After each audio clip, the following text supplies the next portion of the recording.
नमस्कार। देखिए कैसा समय आया है, पूरे देश में क्या माहौल है, क्या खुल रहा है, क्या बंद हो रहा है, इसका एक अलग ही सीन बन रहा है। और आज का सबसे बड़ा सीन तो आपने टेलीविज़न पर देख ही लिया होगा। सुबह से दिखाया जा रहा है कि सारे देश में शराब की दुकानें किस तरीके से खुल रही हैं। और लॉकडाउन में ऐसा लग रहा है कि सबसे ज़्यादा परेशान हम लोग शराब बंद होने की वजह से ही थे। शराबबंदी ऐसी हो गई थी देश में कि किसी भी राज्य को आप अलग नहीं कर सकते थे। सब जगह शराब की दुकानें बंद हैं और लोग, मुझे लगता है कि कोरोना से ज़्यादा इस बात से पीड़ित थे कि शराब की दुकानें कब खुलेंगे। यही वजह थी कि शराब की दुकानें खुली, लोगों की भीड़ टूट पड़ी। कुछ वीडियो स्लाइड्स में आपको दिखाऊंगा जिनमें आप देख सकेंगे कि पूरे देश में शराब लेने के लिए किस तरीके से भीड़ उमड़ रही है। इसमें कुछ वीडियोज़ क्लिप्स दिल्ली के हैं, बुराड़ी वगैरह इलाकों के हैं, और कुछ देश के दूसरे इलाकों के हैं, पुणे वगैरह के हैं। इसके अलावा स्लाइड्स में आप फ़ोटोग्राफ्स देख सकते हैं कि शराब की दुकानों के बाहर सुबह 5 बजे से लोगों की लंबी कतारें लगी हुई थी। इन कतारों में औरतें भी थीं। ये क्यों थी, ये आगे बात करेंगे हम। दरअसल बात क्या है, ऐसा क्या है कि सारे राज्य देश के शराब की दुकानें खुलवाने के लिए बेचैन थे और चर्च, मंदिर, मस्जिद, गुरुद्वारे भले ही बंद हों, लेकिन सबकी इच्छा थी कि भाई शराब की दुकान जल्दी से खुल जानी चाहिए। सोशल मीडिया पर तमाम तरह के कार्टून और वीडियोस, मजाक, मीम्स चल रहे हैं कि भाई शराब की दुकानें कब खुलेंगी, कब खुलेंगी। इसके अलावा जब 24 घंटे पहले शराब की दुकानें खोलने के ऑर्डर्स आए, गृह मंत्रालय ने इसमें छूट दी, तो उसके बाद अलग तरह की एक सोशल मीडिया पर लहर चली कि देखिए अब शराब की दुकानें खुल रही हैं और क्या होने जा रहा है, कितने बड़े स्वर्ग आनंद की प्राप्ति लोगों को होने जा रही है। तमाम आप स्लाइड्स में देख सकते हैं, इस तरह के मीम्स और कार्टून्स चल रहे हैं। आखिर ऐसी क्या वजह है कि इसमें शराब की दुकानें खुलवाने के लिए सभी सरकारें इतना प्रयास कर रही थी? इसकी सिर्फ एक वजह है, पैसा। किसी भी राज्य की इकोनॉमी में जो एक्साइज़ का पैसा है, जो ये शराब पर जो ड्यूटी लगती है, उसका जो पैसा है वो सबसे इम्पोर्टेंट रोल प्ले करता है। अगर कोई भी राज्य 10 रुपये कमाता है तो उसमें 3 रुपये शराब पर जो टैक्स लगता है उससे आते हैं। यही वजह है कि सब लोग चाह रहे थे शराब की दुकानें खोली जाएं। अब हद की बात तो ये देखिए कि जो रेड जोन्स हैं वहाँ पर भी शराब की दुकानें पूरे देश में खुल रही हैं। केवल जहाँ पे हॉटस्पॉट है कि किसी इलाके में कोई ज़्यादा केसेस मिले हैं, उनमें जो दुकानें स्थित हैं वो ज़रूर बंद हैं, लेकिन हॉटस्पॉट्स रेड जोन के अंदर भी शराब की दुकानें खोली गई हैं, ऑरेंज जोन के अंदर भी खोली गई हैं और ग्रीन जोन के भी अंदर खोली गई हैं। यानी कि शराब की दुकानें मैक्सिमम खोलने का प्रयास किया गया है।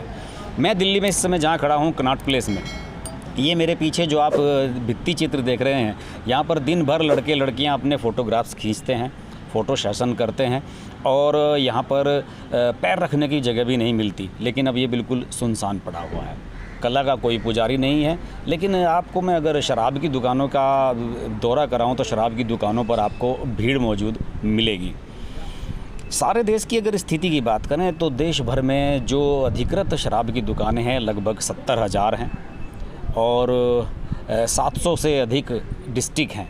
तो आप समझ सकते हैं कि एवरेज ये है कि हर डिस्ट्रिक्ट में 10 दुकानें तो कम से कम सॉलिड वाली हैं ही। हालांकि ऐसा है नहीं।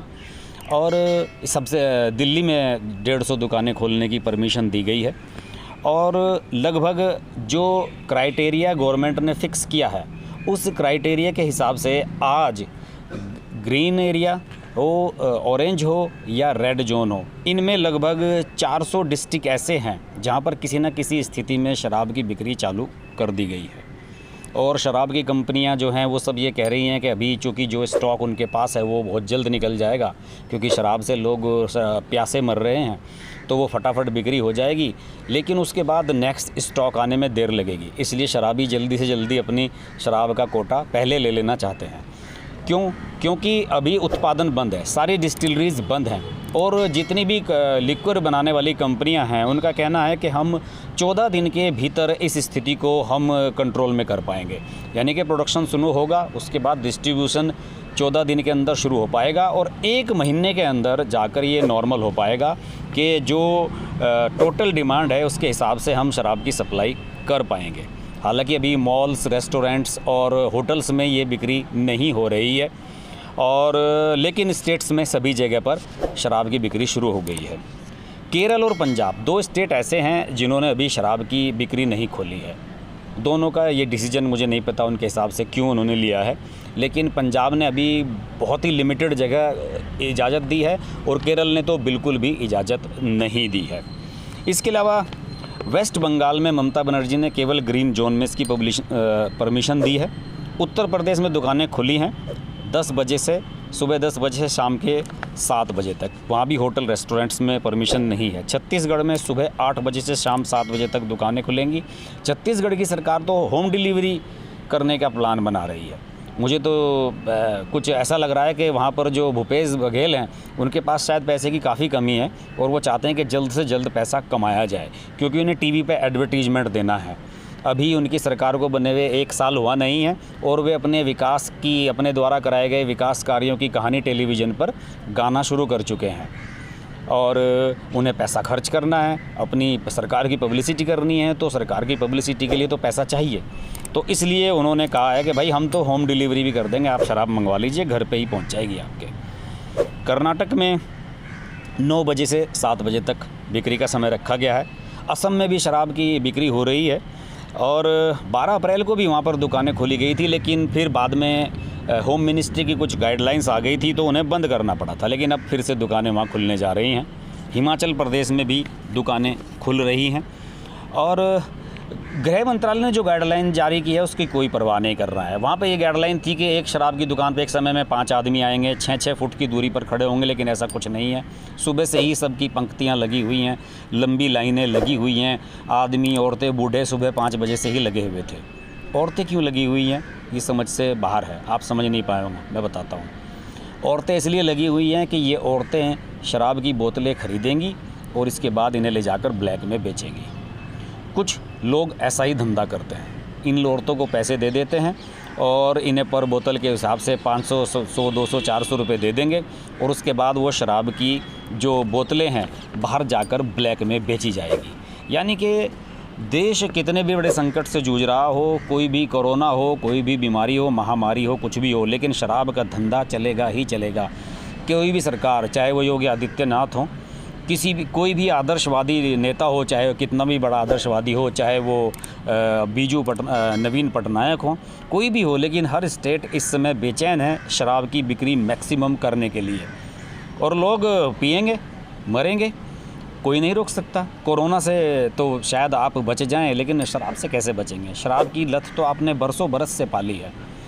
तो दोस्तों, मेरा तो आज के वीडियो बनाने का मकसद यही था कि शराब पीने के लिए दुनिया कितनी बेचैन है, किस हद तक लोग गिर जा रहे हैं कि सुबह 5 बजे जाकर खड़े हो जा रहे हैं लाइनों में। सारी सरकारें रेवेन्यू कमाने के चक्कर में किस तरीके से शराब की दुकानें खोलने के लिए बेचैन है, ये आपके सामने मैंने बता ही दिया है।